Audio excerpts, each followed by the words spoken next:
Welcome to Relationships and Astrology, and today we're looking at the full moon in June 2019, and I'm Margaret Gray in Dublin. And I'm Armand Diaz on Long Island, but I'm coming to England because we have the Astrological Association conference this weekend, Margaret.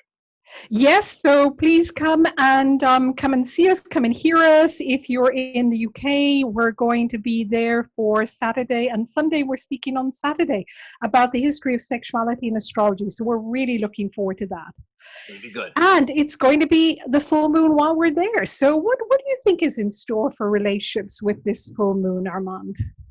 Well, it's a full moon. It ought to be fun. It's in Sagittarius. That's usually kind of a good thing. There's a sort of lightness and, bounciness about Sagittarius that usually works pretty well.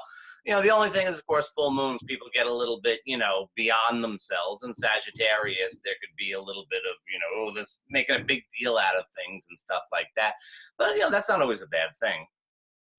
Also, a really great full moon for meeting people from other countries, maybe having some fun times together, some mild flirtations. Also great for planning traveling with friends, with family, with loved ones, so maybe some more travel plans this weekend. And, that's probably a good thing. Certainly here in Ireland, we've had a lot of rain, so we're all planning travel plans somewhere warm. So this is the weekend to do it. There's also an interesting conjunction happening at the same time with Mars and Mercury and the North Node opposite the South Node and Saturn and Pluto. So I think this is maybe the main energies that we're going to be feeling this weekend. So communication, it's very important how we communicate. There could be a temptation to communicate in ways that we've always communicated with those around us, which is really about old patterns, old defenses, kind of a stuckness to it. Whereas we're really being pushed this weekend to create new ways to communicate, to create ways that are kinder, softer, more nurturing. So really, it's worth checking, what am I saying? Why am I saying it? How am I saying it? Yeah, that'd be good. I don't know that we're being pushed to communicate more gently. I think with Mars and Mercury kind of out of bounds or at the very limit there and in the very protective sign of Cancer, the North Node is saying, let's try to keep it civil. But I think coming opposite Pluto and Saturn, it may not be, it may not be the easiest kind of communication. I think that there's a tendency towards emotional reactivity coming up in this, it's not just the full moon, it's the time around the full moon, it's the days preceding it. And in the case of these aspects, it's actually after the full moon that will be, will still sort of be charged from the full moon. And then we get into these aspects that are a little bit more tense as we head out towards the solstice and Neptune station, which tends to also blow things out of proportion. So, we are being told that that's the thing to do. It's, but we're getting a couple of little tests on the way to see if it's possible.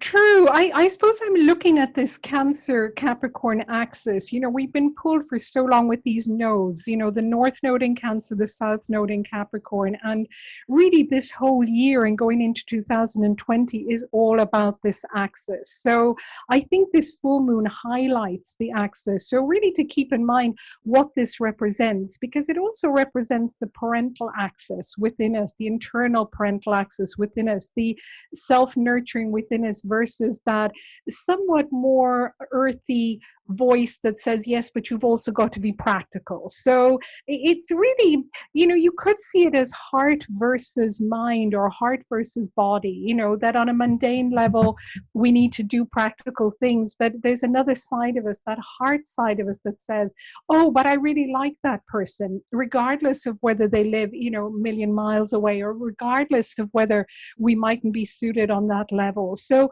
I think some of that that opposition may play out with this full moon, that it may bring things to a head. So just to look out if some of those themes come up, within ourselves and also with the people around us. Well, Sagittarius also sort of screams endless possibilities, doesn't it? I mean, Sagittarius is, it's one off from this axis. It's quincunx to Cancer. So it's sort of saying, look at all the possibilities, while the Cancerian stuff is going, well, let's be a little careful here. So it's a very dynamic full moon. It's a little hard to get a read on when it comes to relationships, but I think that it is one that it's an active time. Yes, it certainly is. It certainly is. And a couple of last things to say is that Jupiter isn't far away from that moon. So it's really adding to that expansive quality. And also that Saturn is sextile to Neptune during this time as well. So there is also more of that dreaminess around. We've had a lot of Neptunian energy, a lot of dreaminess, and a little bit of confusion. I would look at it differently and say that there might be a lot of confusion and a little bit of a different take on the priorities of that. But yeah, I mean, it is definitely, it's an active time. And let's remember too, if your relationship is in a good spot, it's just a full moon, have fun, whatever, it's those that are in a more vulnerable place at a tipping point to go one way or the other that are most likely to be feeling the energy. Don't forget, everyone, we're offering a diversity scholarship for the whole fee of our one-year online certificate course starting in September 2019. So you might be the person to get the scholarship. So do apply, do go to our website and our Facebook page. And we're hoping to come to you live from the UK on Sunday. So watch out for us on Facebook. See you soon, Armand, in person. In fact, very, very, very soon. I'll see you soon, Margaret. Bye-bye. Bye-bye.